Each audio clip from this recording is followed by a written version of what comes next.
ప్రియా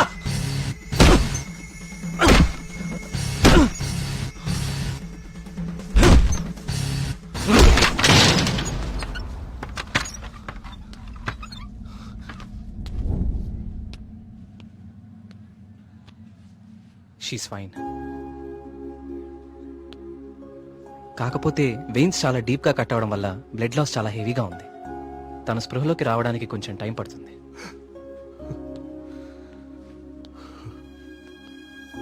కార్తీక్, ఒకసారి రండి.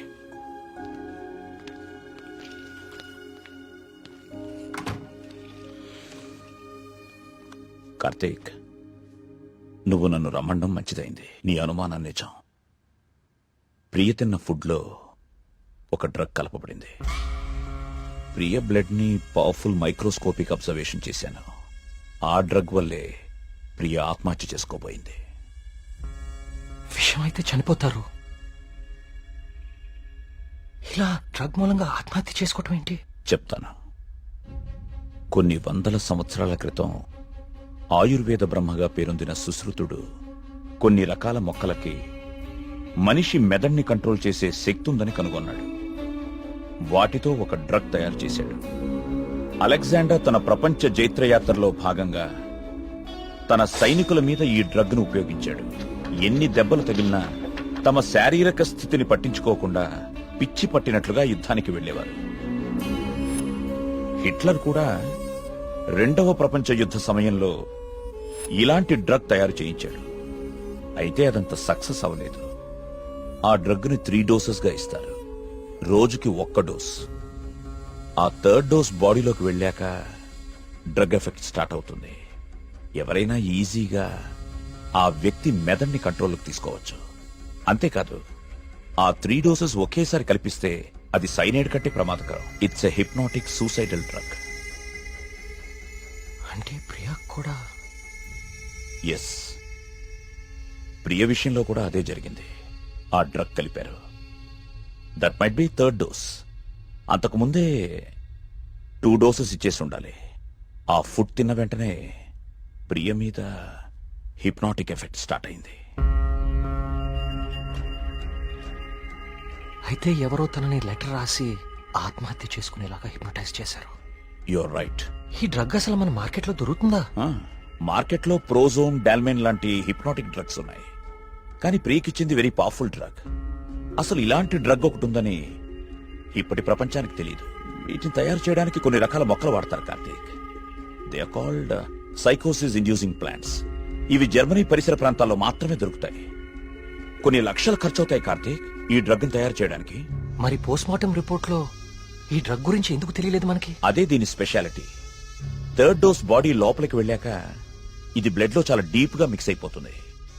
ఇది బ్లడ్ లో ఉండేది కేవలం 2 గంటలు మాత్రమే. ఆ తర్వాత ఎవాపరేట్ అయిపోతుంది. మనుషులు మామూలు అయిపోతారు. కానీ ఒకేసారి 3 డోసులు ఇస్తే వెంటనే చచ్చిపోతారు. పోస్ట్ మార్టం చేసేటప్పుడు నార్మల్ బ్లడ్ టెస్ట్ చేస్తాం కాబట్టి ఈ డ్రగ్ గురించి తెలియడం ఇంపాసిబుల్. అదృష్టం ఏంటంటే నువ్వు ప్రియని చాలా ఫాస్ట్ గా 2 అవర్స్ లోపే హాస్పిటల్కి తీసుకొచ్చావు. కొంచెం ఆలస్యమైనా ఇలాంటి డ్రగ్ ప్రియకిచ్చారని మనకెప్పటికీ తెలిసేది కాదు. థ్యాంక్స్ బాబు.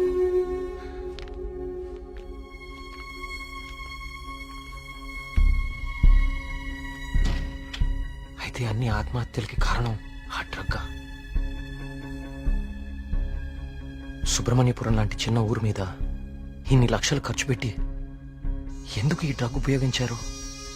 దేవుడి పేరు వాడుకుని జనాలను ఎందుకు చంపారు?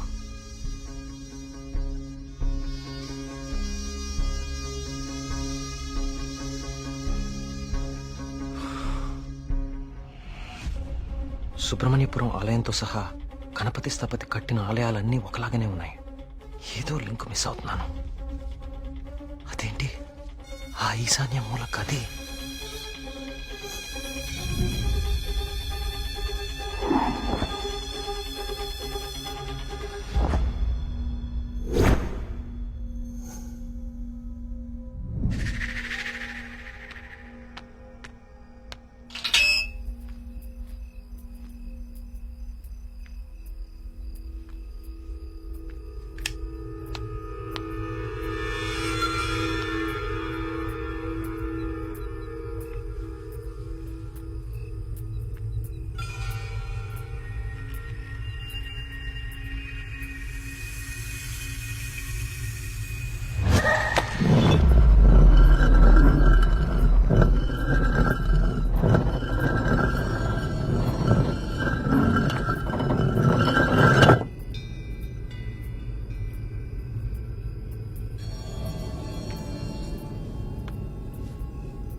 లిపి. ఏ సమస్య పరిష్కారానికైనా తదేక దృష్టి అవసరం. తదేక దృష్టితో చూడు, పరిష్కార మార్గాలు తెరుచుకుంటాయి.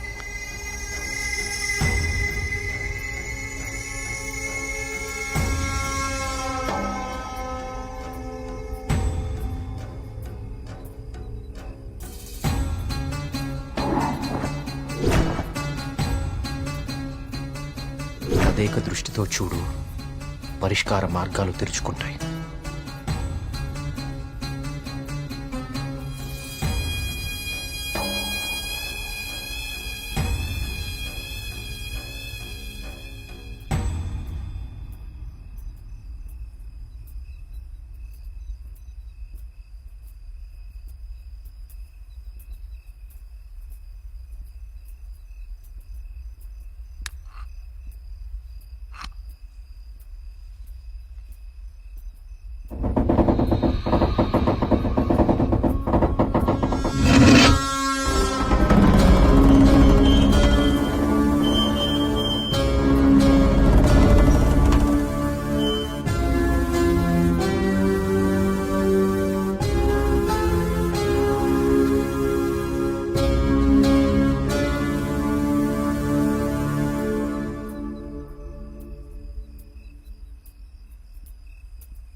గణపతి స్థపతి ఆలయ నిర్మాణం మొదలుపెట్టాడు.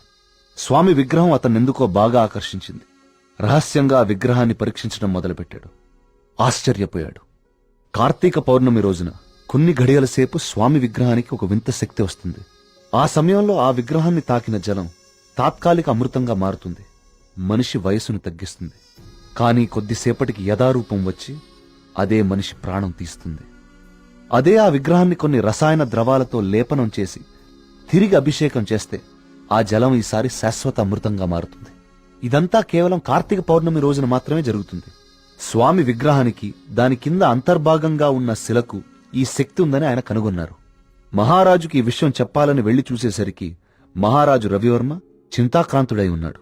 కారణం, తమ రాజ్య సరిహద్దుల్లో పరమ క్రూరుడైన అస్లం ఖాన్ తన సైన్యంతో ఈ రాజ్యాన్ని నాశనం చేయడానికి సిద్ధంగా ఉన్నాడు.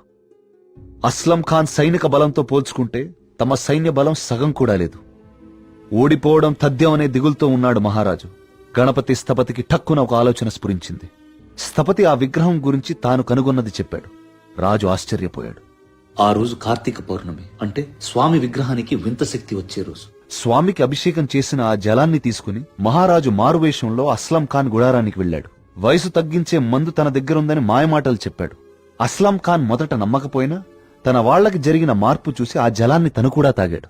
రాత్రికి రాత్రి అస్లం ఖాన్, అతని ముఖ్య అనుచరుల ప్రాణాలు అనంత వాయువుల్లో కలిసిపోయాయి. ఆ సుబ్రహ్మణ్యేశ్వర స్వామే తన రాజ్యాన్ని కాపాడాడని నమ్మాడు మహారాజు.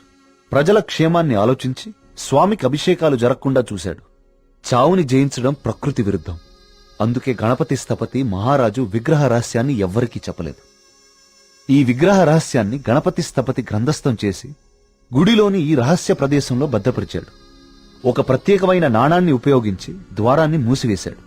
భవిష్యత్తులో ఈ రాజ్యానికి ఏదన్నా ఆపద వాటిల్లితే భగవంతుడు ఆ ఆపదని తొలగించడానికి ఒక వ్యక్తిని ఎంచుకుంటాడు. అతన్ని రాజ్యానికి వచ్చేలా చేస్తాడు. ఆ వ్యక్తికి ఆ నాణెం, రహస్య గదిలో ఉన్న ఈ ప్రతి పరిష్కారాన్ని చూపిస్తాయి.